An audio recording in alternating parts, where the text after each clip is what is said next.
Oh jamaah.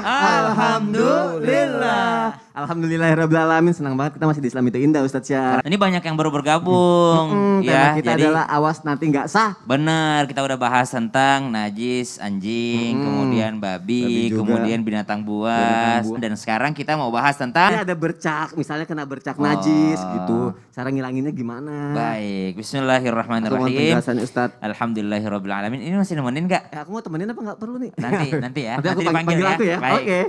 Alhamdulillahirrabbilalamin. Wassalatu wassalamu ala asyrafil anbiya wal mursalin sayyidina Muhammadin wa ala alihi wa sahbihi ajma'in. Asbahna wa asbahal mulku lillahi rabbil alamin. Mohon izin guruku Habib Utsman, Syekh Muhammad, Mas Soni serta guru-guru kami yang dimuliakan Allah Subhanahu wa taala.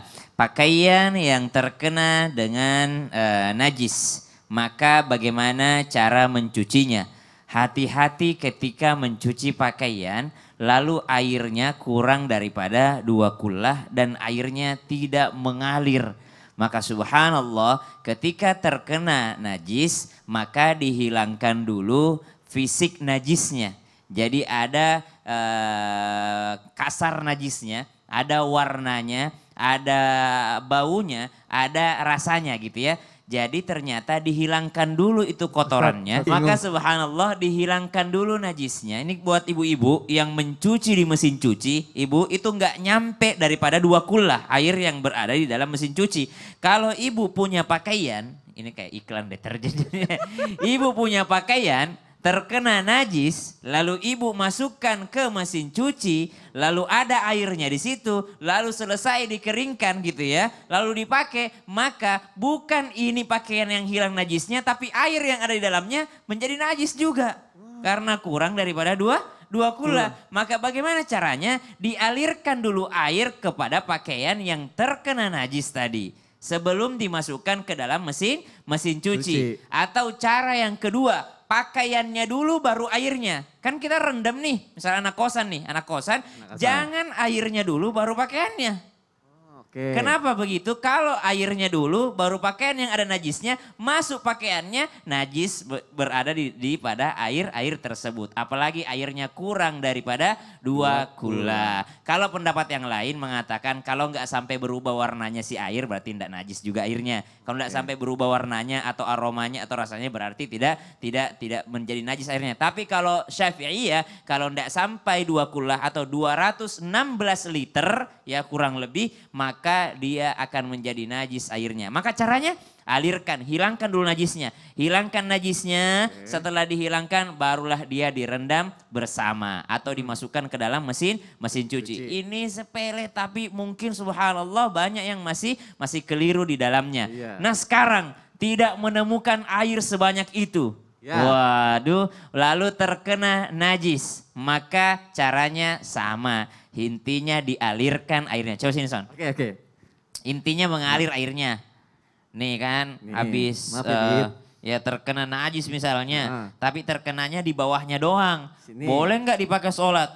Ya bawahnya doang. Maka kalau kita yakin bahwa najisnya cuma ada di situ, maka yang dicuci hanya ini di bagian ini. Datang ke tempat wudhu di masjid. Ya. Tempat wudhu di masjid, jauh salah ya kita bahasa-bahasa ya, anggap aja di masjid ya. Anggap aja di masjid. Ya, datang ke tempat wudhu di masjid, lalu bersihkan di keran air itu yang mengalir. Dibersihkan aja, bagian itu aja yang terkena daripada najis tadi. Sampai hilang bentuknya. Oh ya kan, enggak ada lagi kan, udah halus udah bersih ya. nih. Udah bersih. Sampai hilang baunya, coba. Udah gak bau. Udah gak bau, ya kan? Udah. Sampai hilang warnanya misalnya. Oh enggak ada bentuknya, sama dengan bentuk kan. Sampai hilang rasanya.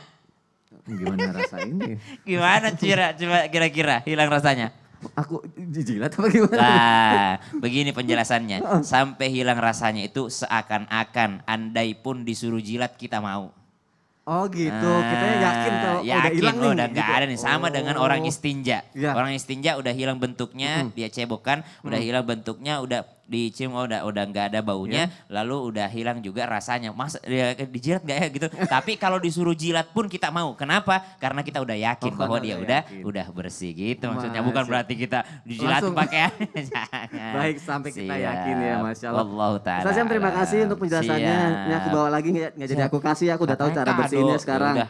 Alhamdulillah ya jamaah, pagi hari ini pembahasan kita lengkap banget, komplit semuanya tuh ya. Dari najis-najis yang tidak diperbolehkan sampai katanya malah ada katanya najis yang bisa dimaafkan. Penasaran deh aku. Emang salah apa dia? Oh iya, aku juga bingung. Minta maaf. Apa kita tanya dulu salahnya apa? Baru kita bisa memaafkan apa tidak. Enggak ya. Syekh Muhammad, aku mau jawabannya Syekh. Najis-najis apa nih Syekh yang bisa dimaafkan sebenarnya Syekh? Silakan Syekh Muhammad. بعد إذنكم حبيبنا أستاذ شام الثاني. الحمد لله والصلاة والسلام على رسول الله. أما بعد, saudara yang dimuliakan Allah Subhanahu wa taala.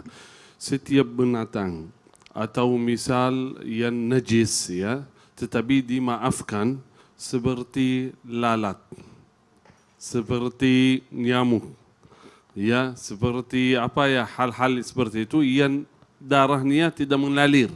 Ya, itu dimaafkan. Artinya apa dimaafkan? Kalau kita misal ada nyamuk, kita membunuh nyamuknya, ya, ada darah sedikit biasanya. Itu dimaafkan. Tetapi bukan artinya dimaafkan, artinya biarin. Tetap kita membersihkan. Tapi cukup kita membersihkan pakai apa, tisu atau apa namanya, air, ya, kita bersihkan, selesai. Tidak seperti najis yang berat, seperti najis anjing, seperti najis babi atau hal-hal yang lain yang perlu kita bersihkan betul-betul 7 kali dan juga 1 kali dengan debu dan lainnya, itu tidak. Cukup kita membersihkan tempat, ya, posisi kita membersihkan dengan tisu atau air, itu boleh. Itu tidak perlu misal kalau kita sedang misal berwudu, bersuci, ya, kena misal apa namanya, kita membunuh misal apa namanya, nyamuk atau lalat atau hal lain, tidak membatalkan wudu. Wallahu taala a'lam. Cukup membersihkan tempatnya, darah atau apa, tisu, air, udah dimaafkan. Boleh kita salat, boleh kita apa nih, walaupun di tempat atau kena baju, ya. Tetapi bukan artinya, saya ulangi lagi, bukan artinya dimaafkan, artinya biarin. Tetap kita membersihkan. Misal kita kena di baju, ya, kita langsung kita membersihkan pakai air seperti yang tadi jelaskan Ustaz Syam. Boleh kita membersihkan, tetapi tetap kita boleh kita pakai ini salat atau ibadah dan hal-hal yang lain. Tidak, itu dimaafkan oleh Allah Subhanahu wa taala, artinya ringan. Artinya ringan, bukan dimaafkan artinya kita biarin, tetapi ringan, boleh kita membersihkan. Itu darah-darah yang apa namanya dimaafkan oleh Allah Subhanahu wa taala. Ya, itu hal penting sekali saudara dalam ibadah yang perlu kita pelajari. Ya, kenapa ini? Saya jujur saja, saya mengucapkan terima kasih kepada Islam itu indah, yang selalu memilih tema-tema yang luar biasa. Ini ada kaitan dengan ibadah.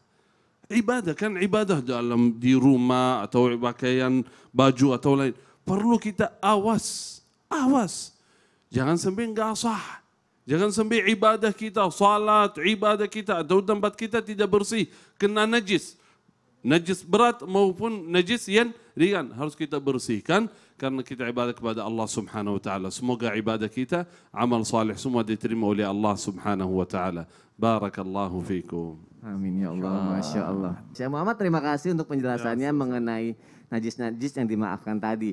Kadang benar yang Syekh Muhammad bilang juga, ini hal kecil tapi kadang kita acuh gitu. Tapi ini penting buat ibadah kita. Makanya Masya Allah jangan sampai kelewatan pembahasan kita pada pagi hari ini jamaah. Nah sekarang aku mau ngasih kesempatan nih.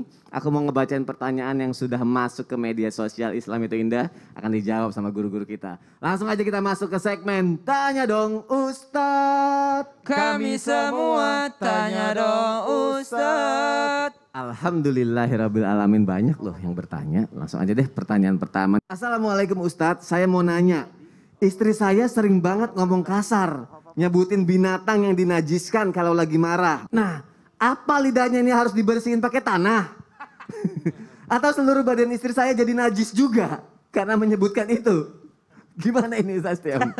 Jadi istrinya Syekh kalau lagi marah dia nyebutin binatang-binatang yang najisnya mughalladhah, yang harus dibersihkan 7 kali pakai air, salah satunya dengan tanah. Nah, jadi ya harus tahu juga caranya gitu ya. 7 kali pakai air, salah satunya dengan tanah. Kalau najisnya besar, sama tadi kita mencuci pakaian. Tadi kita sedikit lupa untuk menjelaskan mana yang najis berat, yang mana yang najis ringan. Maka subhanallah, kalau istri sering mengucapkan ucapan dengan binatang-binatang yang najis berat, yang harus dibersihkan dengan tanah, apakah lidahnya harus dibersihkan pakai tanah atau tubuhnya, seluruh tubuhnya ini harus dibersihkan pakai tanah? Bukan, salah, keliru.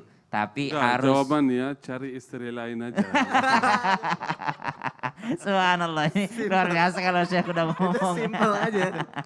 Ya mungkin pelan-pelan gitu ya, mungkin harus dikasih ya surat tanah. Jangan dicuci pakai tanah, kasih surat tanah. Suratnya dulu ya. Mungkin kekurangan tanah dia. Kalau masih tidak mampu juga ya diingatkan bahwa nanti engkau juga akan kembali ke tanah. Ya, atau sebelum engkau bau tanah, cepat-cepatlah bersifat tanah. Karena engkau tercipta dari tanah, kau makan dari tanah, kenapa engkau bersikap langit? Ya, padahal engkau makhluk tanah. Ya Allah, Ya, berarti pelan-pelan, diingatkan dulu pelan-pelan ya. Buktinya suaminya masih bercanda bertanyanya, berarti masih bisa menerima gitu ya. Kecuali kalau nggak bisa lagi terima jawaban Syekh tadi. Oh, saya nggak berani ngomong. Itu aduh pilihan yang kalau udah mentok banget, tapi kalau bisa jangan sampai. Tapi kalau bisa, ya sudahlah. Ya sudah, mau gimana lagi. Makasih Ustaz Syaham untuk Iya, penjelasannya. sama-sama. Pertanyaan selanjutnya ini dari Instagram hamba Allah ya jamaah. Assalamualaikum Ustadz, dulu saya pernah makan B2 nih. B2 ini babi ya. Tapi gak sengaja karena dikerjain teman saya. Walaupun saya udah syahadat lagi sampai nangis semalaman, tetap aja sampai sekarang masih ada yang ganjel gitu. Saya harus gimana ya Ustadz? Habib Usman, mohon jawabannya Habib. Afwan. Bismillahirrahmanirrahim. Allahumma sholli ala Sayyidina Muhammad wa ala ali Sayyidina Muhammad. Kita harus mengerti dulu nih. Tadi yang disampaikan Ustaz Sam, Masya Allah. B2 ya kan. Lidahnya B2. Nah, tapi kan pikirannya juga yang harus dibenerin. Nah, masalah di sini ini harus penting kita pahamin. Kalau dia tidak sengaja, hukum yang ditetapkan oleh Allah Subhanahu wa taala tidak sengaja, tidak ada hukumnya, nggak apa-apa. Kalau dia nggak tahu pun tidak apa-apa, tidak menjadikan sebuah hukum. Karena yang terpenting adalah ketika dia tahu dia makan, haram hukumnya. Dia tahu ini babi, dia makan, haram. Dia nggak tahu, dia nggak sengaja, nggak apa-apa. Caranya gimana untuk membersihkannya? Pertama, dia bertobat kepada Allah, minta ampunan kepada Allah Subhanahu wa taala, ya Allah, maaf saya nggak sengaja, dan juga dia puasa di hari Senin dan hari Kamis untuk menghilangkan daging-daging yang dimana daging tersebut mengandung daripada babi tersebut ataupun anjing yang dia makan. Oleh karena itu caranya adalah berpuasa Senin, berpuasa Kamis, sunnahnya Rasulullah SAW untuk apa? Menghilangkan dagingnya, darahnya yang mengandung daripada babi ataupun anjing tersebut. Oleh karena itu mereka yang beriman dan bertakwa kepada Allah, kalau memakan hati-hati. Ini apaan? Daging apaan? Nah itu yang benar. Jangan main sambil makan aja. Masuk ke restoran langsung makan. Jangan. Gitu. Tanya dulu, ini daging apa? Cara masaknya gimana? Apakah ada kandung babinya, minyaknya dan lain sebagainya. Ini yang benar. Ini yang warok, yang hati-hati. Nggak apa-apa ya kita banyak nanya. Yang penting kan untuk buat diri kita juga ya Bib. Betul. Ya. Habib, Boleh. kan tadi udah dijelasin ya berbagai macam najis ya Bib yang ada di sekitar kita gitu ya Bib. Aku pengen tahu lagi deh. Najis-najis ini ada gak sih yang akhirnya masuk ke dalam kisah Rasulullah gitu Bib. Yang ternyata najis ini ada di sekitar kita dan berat banget gitu. Ada kisahnya gak nih Habib? Ini najis yang luar biasa, yang dimana najis tersebut bahkan sampai diperintahkan oleh Rasulullah Shallallahu Alaihi Wasallam untuk dibunuh. Ya. Terus gimana? Sebetulnya ini binatang yang menjijikan, ditanggap najis nggak najis juga, karena ini adalah ma'fu. Tinggal habis waktu. Habis Bib. Oh, ya Jangan Allah. dulu dong. Keasikan kalau mau ngejelasin. Ya ampun, berarti nanti dilanjutin lagi ya. Ya jamaah jangan kemana-mana nih. Tadi udah sampai mana? Tetap di Islam itu indah. Nggak lama kok. Jamaah, oh jamaah. Alhamdulillah. Subhanallah.